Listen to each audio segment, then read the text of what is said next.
Hello, you all right? Welcome to the show. Now, you've been away for a little while. What have you been up to? Done an album. It's called Back to Black.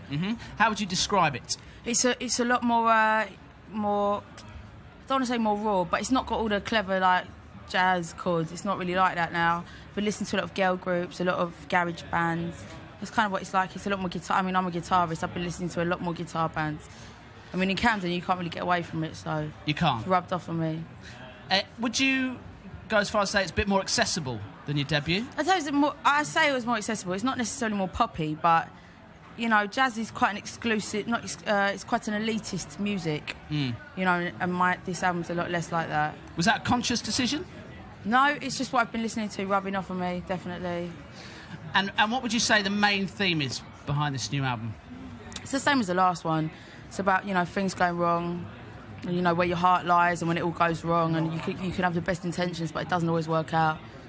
But it's a lot less like, you know, screw you than the last one. It's a lot more like, where the last one was like, you know, I'd write about a relationship that went wrong. I wouldn't be like, oh, it went wrong, it's your fault. I'd be like, it went wrong, and that's a shame because we could have done something amazing. So tell us a little bit about the song Rehab. Rehab was when I got myself into a real dark place, and my friend of mine called my dad and said, you've got to come and sort her out because we don't know what we're doing with her. She doesn't talk to anyone, she's nuts, she's drinking as soon as she wakes up, she's mad.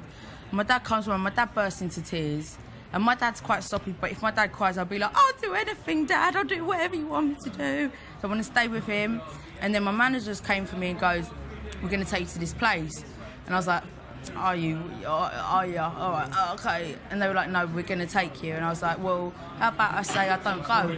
And they said, well, if you don't go, we'll come back for you tomorrow. I was like, all right, let me have a bath, put my face on.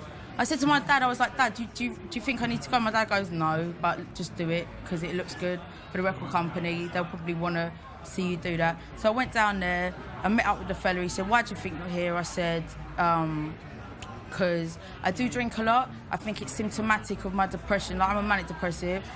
I said I think it's symptomatic of that. I'm not an alcoholic, which sounds like an alcoholic in denial. But I thought to myself, now's your turn. Like I thought he's going to just talk and talk and talk. He literally went, yeah, I'm an alcoholic. And then I thought, you didn't ask me for my life story. You asked me why I got here today. I didn't ask you for your life story. He just went on and on.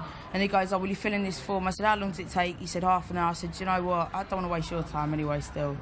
Meanwhile, my managers are in the pub down the road having like Sunday roast. It's a joke. So the line, they wanted me to go to rehab and I said, no, no, no. That is actually what happened. Yeah. You were like, no, I'm not up for it. Well, it was 10 weeks. I mean, you can hear it in the lyrics. It was 70 days, 10 weeks. And I just thought, nah, do they have a gym there? What's going to happen to who's going to feed my cats? Who's like, do you know what I mean? Like real practical issues. The thing is that, you know, alcoholism is a horrible thing, but if you can't remember the practical issues, that's when you know you've got a real problem. So your cat saved you from rehab? They did. Thank you, Monkey. Thank you, Melina. Quite an outspoken person, which we love you for. I have been.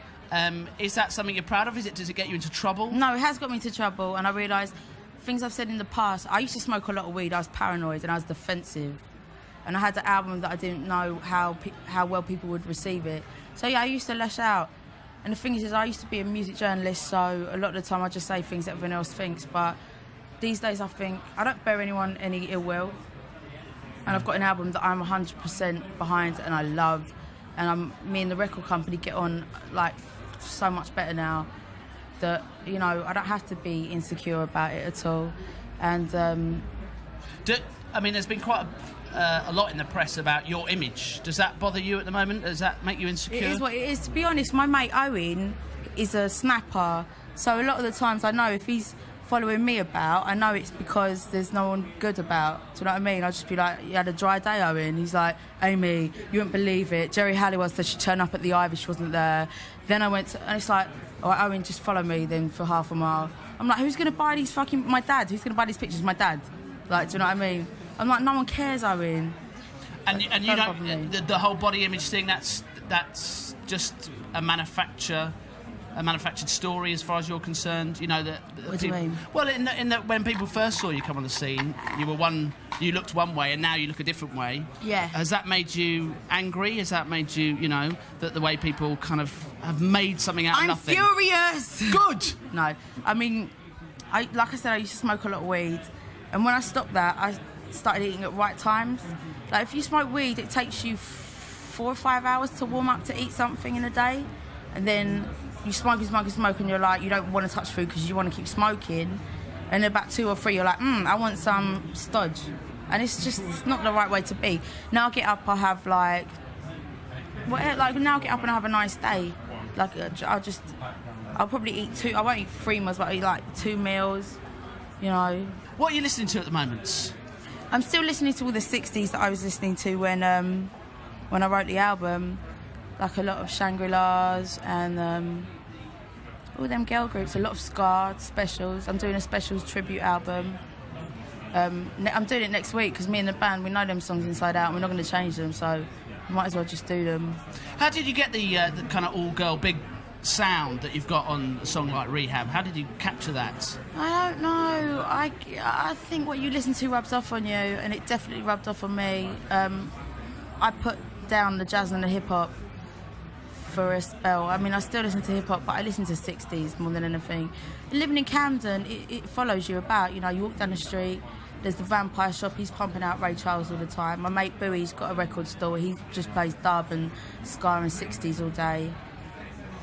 And what has Mark Ronson brought to this album? Well, he's cool because he... You know, when you meet someone, you want to impress them and they want to impress you. That's kind of what we did. I played him a couple of songs acoustic on a guitar, and he was like, right, okay, okay. And then he goes, right, go home, come tomorrow, I'm going to do my homework. And that's the way he sees it, like it's a little science project for him. He can get his teeth into it.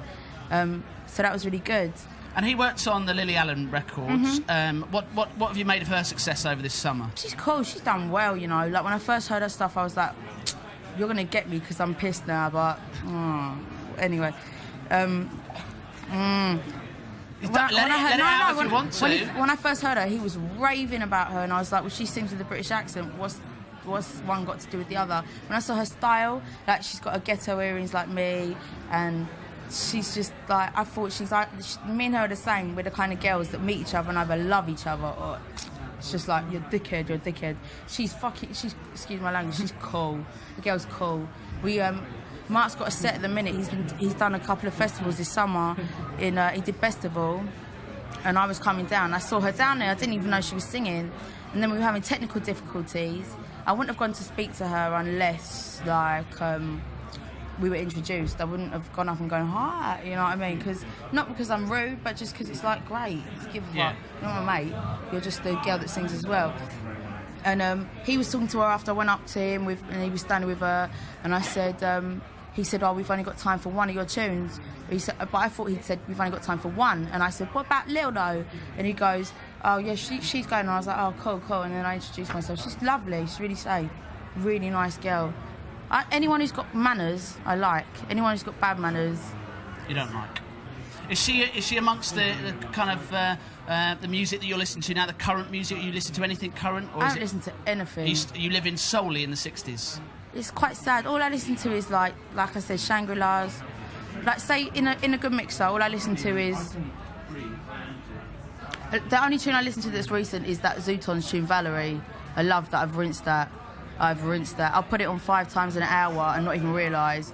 And all the barmen just silence it when it comes on. They're like, and then they look at me. And then they look at me just like, it was on 10 minutes ago, Aim.